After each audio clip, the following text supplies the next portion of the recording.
Well, good afternoon, everybody. Got the privilege of bringing a mission spot to you this afternoon. Jacuzzi. Wouldn't it be wonderful to have one of those on the veranda of BBH?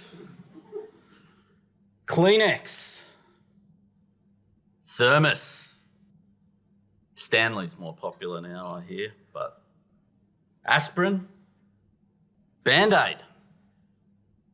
What do those words have in common? Genericide.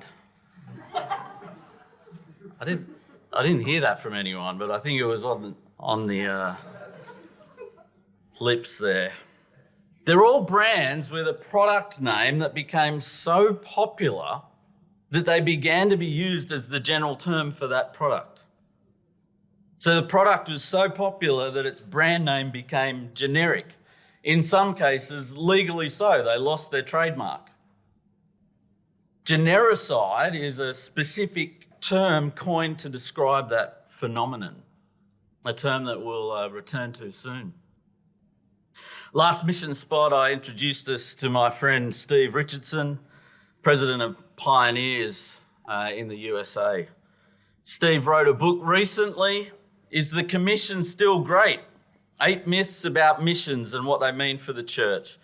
And we're exploring some of the perceptions held within segments of the Christian community concerning missions that Steve's come across. We're asking, is it true? Or is it a myth? Or today, we're looking at the perception that you might have come across express something along the lines of this. Every Christian is a missionary in their settings. Are all of us, by virtue of following Jesus, now missionaries in our settings? This could lead people to think that everything that the church does is missions.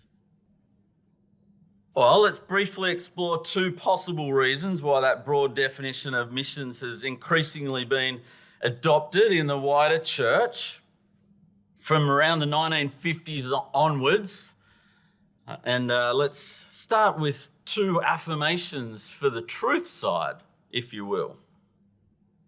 First, there's been an increasing adoption and understanding of the concept of Missio Dei.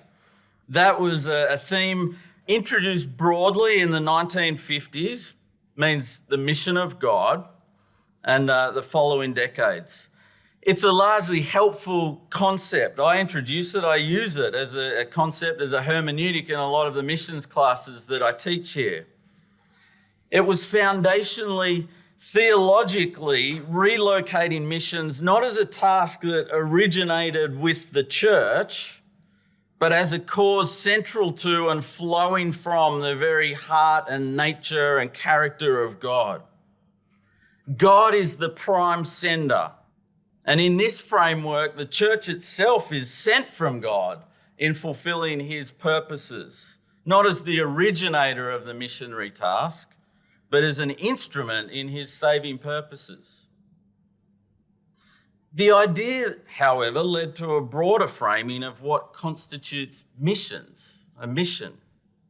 If the mission of God is this grand redemptive purpose, then it's natural and logical to move that participation in God's mission can involve a real diversity of actions, from environmental care to alleviating poverty, working towards justice, proclaiming the gospel, and more. Why? Because they're all actions that we see humans called to or undertaking in the scriptures. A second reason to offer today is adoption of the term missional in churches and popular Christian books, largely from the 1990s onwards. Segments of the church were increasingly concerned with how the church in the Western world was really failing in appropriate cultural engagement. The church was now in a postmodern, post-Christian environment. Missional churches and the movement of churches taking hold of that term were, this is, I confess, a simplification for the sake of time, but elevating the idea that the church exists for non-members as much as it does for members, so to speak. Know the culture, Engage with relevance. Don't forget the core business of witnessing to Christ. Well, I'm certainly not going to argue against motive and intent there.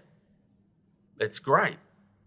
Even if theologically a little redundant, perhaps, as the church is by nature and commission missional. So 2 possible reasons that have contributed to the perception that everything is missions. But hang on.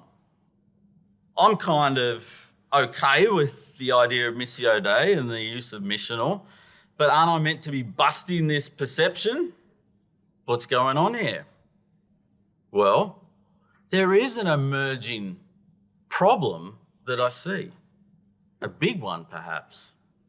Even if these new terms and the reasoning behind them make sense, the problem is the language of missions, which more universally had meant the task of proclaiming the gospel across cultures for the purpose of making disciples and seeing the church established in new places, is now being associated with any and all Christ-like actions that the church might undertake.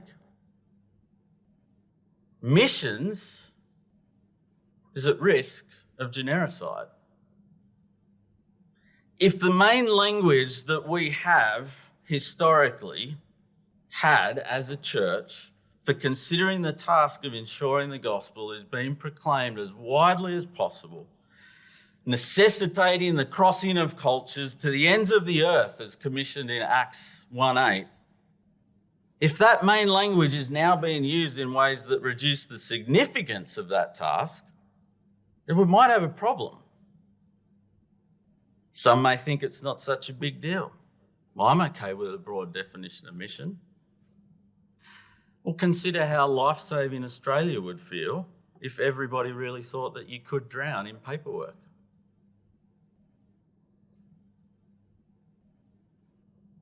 It wouldn't be a good thing if their summertime campaigns focused on reducing paper waste. Or what about the feelings of Gen Z? Not to mention our lecturers on duty, if everyone really was slaying their exams. See, sometimes words need to have clear meaning, and we're okay with that because of the importance to that which they're referring. Missiologist and theologian J.D. Payne, friend of Ed's, incidentally, he says, if 5 billion people remain without the Saviour, then an anything-goes attitude toward the apostolic task is insufficient. We still have great words for church ministry: evangelism, discipleship, acts of mercy and loving compassion, outreach to our neighbours and community. It's not about trying to rank. Let me be clear, it's not about trying to rank the priority and importance of any of these. But it is about missions being recognised as the need for the equipping of men and women specifically for the task of proclaiming Christ to the ends of the earth. This is what we train missionaries for. A primary reason for the founding of this college. So, let's stop the genericide, SMBC. Stand with JD and with my mate Steve. So I'm going with myth. It might be bold. Not everything is missions. But what about you? What do you think? What a great question to ask one another and to talk about further over lunch and during the rest of your week. A conversation to have as we desire to see the light of Christ shining in dark and needy places.